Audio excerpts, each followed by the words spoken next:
السلام عليكم ورحمة الله. مرحبا بكم في فيديو جديد. اليوم غادي نشارك معكم الحلوى الإسبانية بولفورونيس. هاد الحلوى سبق لي شاركتها معكم في فيديو قديم بالوصفة الأصلية ديالها. اليوم نديرها بالمذاق الحامض. هاد الحلوى رائعة جدا، هشيشة كتذوب في الفم كما كتشوفوا، غير كنحلها راه كتفتت بوحدها. تبعوا معايا الفيديو حتى الأخير باش تعرفوا على المقادير وطريقة التحضير. بالنسبه للمقادير عندي 500 غرام ديال الدقيق محمر ورشه ديال الملح. بالنسبه للدقيق غير كيتذهب اللون ديالو، ما كنحمروهش بزاف. عندي هنا 250 غرام ديال الزبده، يستحسن تكون من النوع الجيد او زبده سبيسيال. عندي هنا 200 غرام ديال اللوز مقلي ومهرمش. عندي نصف كاس ديال الزيت، كاس ونص ديال السكر كلاصي، ممكن تزيدوه تنقصوه على حسب الرغبه. عندي هنا قشور حامضه محكوكه ونصف ملعقة صغيرة ديال القرفة، كذلك ممكن تزيدوها على حسب الرغبة. بالنسبة للطريقة كالعادة كنخدمو الزبدة مع السكر حتى كيولي على شكل كريم.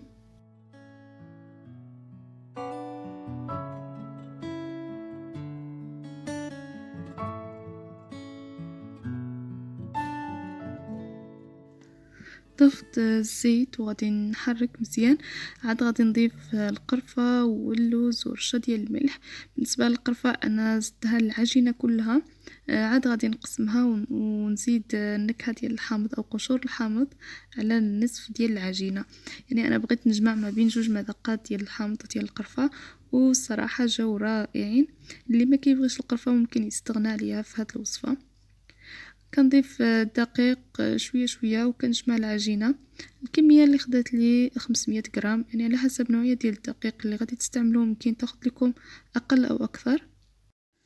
القوام ديال هاد الحلوى كيجي تقريبا بحال الغريبه البهله، يعني في نفس القوام كتجي مرمله بهذا الشكل. كنبقى نخدمها بهذه الطريقه. دابا غادي ندوز نقسم العجينه باش ننسم النصف ديالها بالنكهه ديال يعني بقشور ديال الحامض. هنا بانت لي العجينه باقا ناشفه شويه، فزدت ليها شويه ديال تقريبا 2 معالق حتى 3 معالق ديال الزيت. الا حسيتو بها ناشفه وما كتجمعش لكم زيدوا لها الزيت او الزبده بحال بحال. كنبقى نجمعها بهذا الشكل حتى كتولي نقدروا نديروا يعني نشكلوا منها كره. نفس الشيء بالنسبه للعجينه الثانيه، غادي نجمعها بنفس الطريقه، يعني زدت ليها شويه الزيت كذلك وغادي ندوز نشكلها. بالنسبه للتشكيل كنخدموها على سطح العمل مباشره. كنحاولوا اننا نجمعوا العجينه غير بيدينا بهذه الطريقه، واخا كتبان لكم كتفتت ولكن يعني كتجمع وكنقدروا نشكلوا بها عادي بحال اي حلوه. بالنسبه للسمك من الافضل انكم ديروها شويه عريضه، ما ترققوهاش. يعني من الافضل ما تجيش رقيقه، كتجي في المنظر احسن، يعني بحال كتكون شبيهه اكثر للوصفه الاصليه. بحال هاد الشكل غادي نحطها في صينيه ديال الفرن وغادي نكمل بنفس الطريقه ونرجعوا نتلاقاو.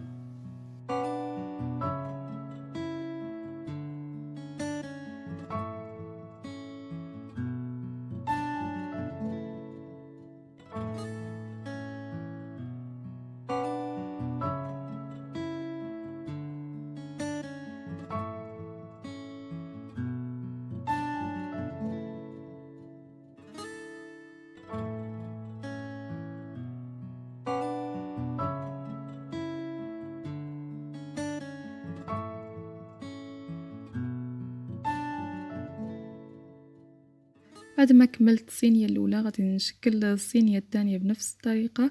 الشكل ولا غادي نديرو شويه مختلف، غادي نحاول انني نبدل غير باش نقدر نميز ما بين جوج مذاقات.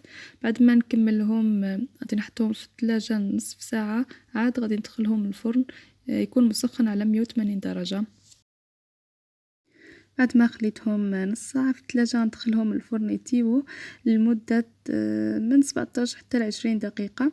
بالنسبة لهذا الشكل اللي كيكون الحجم ديالو كبير خداو لي تقريبا 22 دقيقة.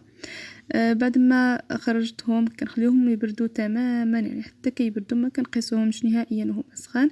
كنرشهم بالسكر كلاصي وهكا كيكون الشكل ديالهم والرائحة بلا ما نقول لكم، يعني كتشهي. الريحة ديالهم رائعة. بالنسبه لطريقه التقديم كتبقى اختياريه. انا غادي نقدمهم بالكويغطات اللي بحال النوع اللي كيتباع والخاصين بالحلويات غندير نص في هاد الكواغط اللي خاصين بالحلوى، والنص التاني غادي نديرهم يعني بنفس الكواغط اللي كيتباعوا فيهم.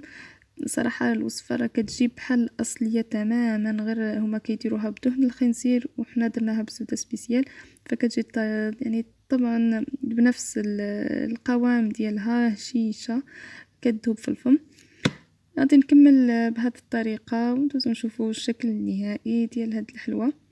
هذا هو الشكل ديالهم بعد ما كملت التزيين ديالهم. كنتمنى ان الوصفه ديال اليوم تكون عجبتكم، ما تنساوش تشتركوا في القناه وتفعلوا الجرس باش يوصلكم كل جديد.